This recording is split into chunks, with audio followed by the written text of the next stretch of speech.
Méditation du 24 août, en harmonie avec Dieu. Invoque-moi au jour de la détresse, je te délivrerai et tu me glorifieras. Somme 50, verset 15. Paul Ratsara n'a jamais su qui avait mis du poison dans sa nourriture. Mais quel que soit cet individu, il voulait le tuer. Après une longue convalescence, il ne retourna pas à l'école, mais resta à s'occuper de la ferme familiale. Serait-ce là la chance de sa vie? L'histoire est racontée par Derek J. Morris. Un jour, en accomplissant son travail quotidien, Paul trouva un livre qui attira son attention. Il s'agissait d'un exemplaire du Nouveau Testament et des psaumes malgaches, sa langue natale. Il n'aurait jamais imaginé que ce petit livre deviendrait son compagnon inséparable. Commençant par l'évangile de Matthieu, il lut le livre du commencement à la fin plusieurs fois. Pourquoi personne ne lui avait parlé de Jésus avant? Il décida alors de reprendre ses études dans une autre ville. Là, il commença à fréquenter une église chrétienne. Il devint rapidement un dirigeant de la jeunesse et, plus tard, pasteur. Depuis lors, selon Derek J. Morris, Paul se consacre à partager l'évangile de Jésus-Christ même au péril de sa vie.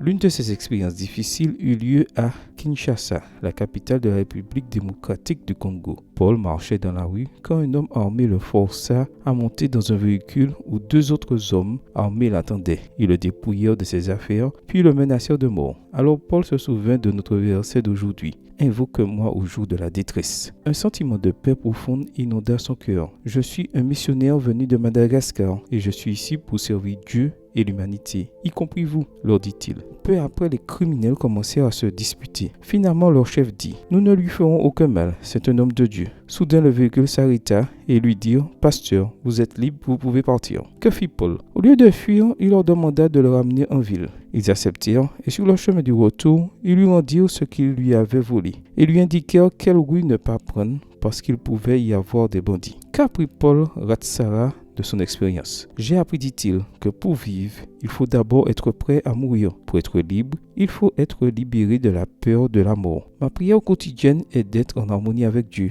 à chaque instant et de croire que ses anges sont avec moi. Être en harmonie avec Dieu à chaque instant. Comme prière, ce n'est pas mal pour commencer la journée, n'est-ce pas? Prière. Dieu merveilleux, aujourd'hui, je veux être en harmonie avec toi et je veux que tes anges soient avec moi à tout moment. Bonne journée à vous et que le Seigneur vous bénisse.